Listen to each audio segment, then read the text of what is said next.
اسلام آباد میں انشاءاللہ آزادی مارچ کا حصہ بنیں گے۔ 27 تاریخ کے بعد اسفندیار خان کی قیادت میں عوامی نیشنل پارٹی کے کارکن اسلام آباد میں انشاءاللہ آزادی مارچ میں شامل ہوں گے۔ اگر حکومت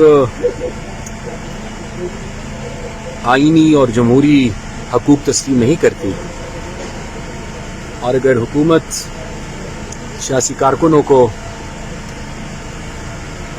پرامن احتجاج سے روکتی ہے اور وہ بھی ریاستی جبر کے ذریعے روکتی ہے تو اس حوالے سے بھی عوامی نیشنل پارٹی کا فیصلہ یہ ہے کہ ہم اس کی بھرپور مذمت کریں گے، اور نہ صرف یہ کہ ہم اس کی مذمت کریں گے بلکہ ہم اس کے خلاف بھرپور پرامن احتجاج بھی کریں گے۔ آزادی مارچ جب اسلام آباد پہنچے گا تو ظاہری بات ہے کہ پھر اس میں آنے والا جو ہمارا لائے عمل ہے، جو چارٹر ہے، اس حوالے سے پھر اہم فیصلے بھی ہوں گے، اعلانات بھی ہوں گے۔ اس دوران حکومت نے ایک کمیٹی بھی کانسٹیٹیوٹ کی ہے۔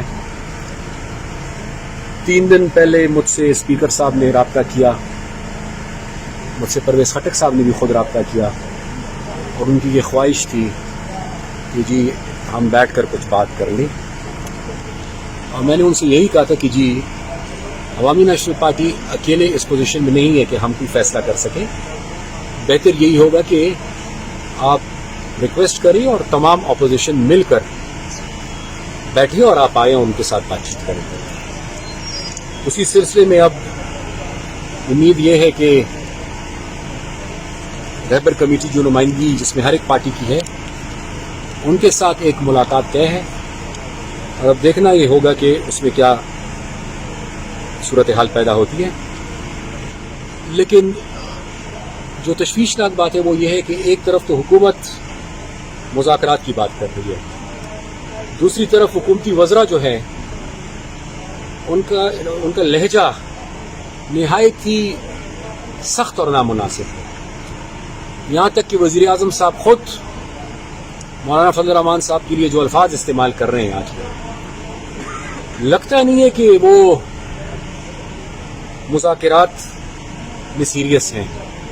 اگر مذاکرات میں سیریس ہوتی تو پھر حکومت کا کام یہ تھا کہ اس کے لیے ایک ماحول بھی پیدا کرتے،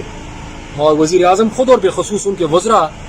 اس وقت وہ ماحول کو میرے خیال سے مزید کشیدہ کر رہے ہیں۔ دوسری طرف یہ بھی خبریں آ رہی ہیں کہ جی ٹی روڈ کو بند کیا جا رہا ہے، موٹر وے کو بند کیا جا رہا ہے، کنٹینرز لائے جا رہے ہیں، پکڑ دکڑ ہونی ہے۔ تو اگر حکومت یہ حماقت کرتی ہے، یہ غلطی کرتی ہے، تو میرے خیال سے حکومت خود اپنے پاؤں پہ کلہاڑی مارے گی، حکومت خود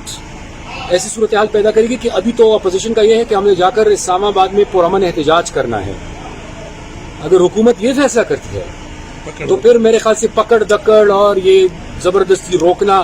تو پھر میرے خیال سے ان کو تو فکر یہ ہے کہ اسلام آباد لاک ڈاؤن ہونے جا رہے ہیں، کہ اسلام آباد لاک ڈاؤن نہیں ہو رہا، اسلام آباد میں صرف پرامن احتجاج ہوگا۔ لیکن اگر حکومت یہ کرتی ہے تو میرے خیال سے خدا نخواستہ پھر پورا ملک حکومت کی وجہ سے لاک ڈاؤن ہو جائے گا۔ سر جب آپ کو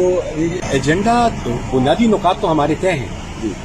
وہاں پر پھر ہم نے حکومت کو اب مزید آگے یہ کہنا ہے کہ انہوں نے اب ہمارے مطالبات آگے مزید کیا ہے۔ فی الحال تو یہ طے ہے کہ ہم گزشتہ انتخابات جو ہیں وہ دھاندلی زدہ تھے، ہم ان کو تسلیم نہیں کرتے، اور تمام اپوزیشن کا مشترکہ مطالبہ یہ ہے کہ ملک میں فی الفور نئے انتخابات ہوں، شفاف انتخابات ہوں، الیکشن کمیشن اور سویلین سیٹ اپ کے زیر نگرانی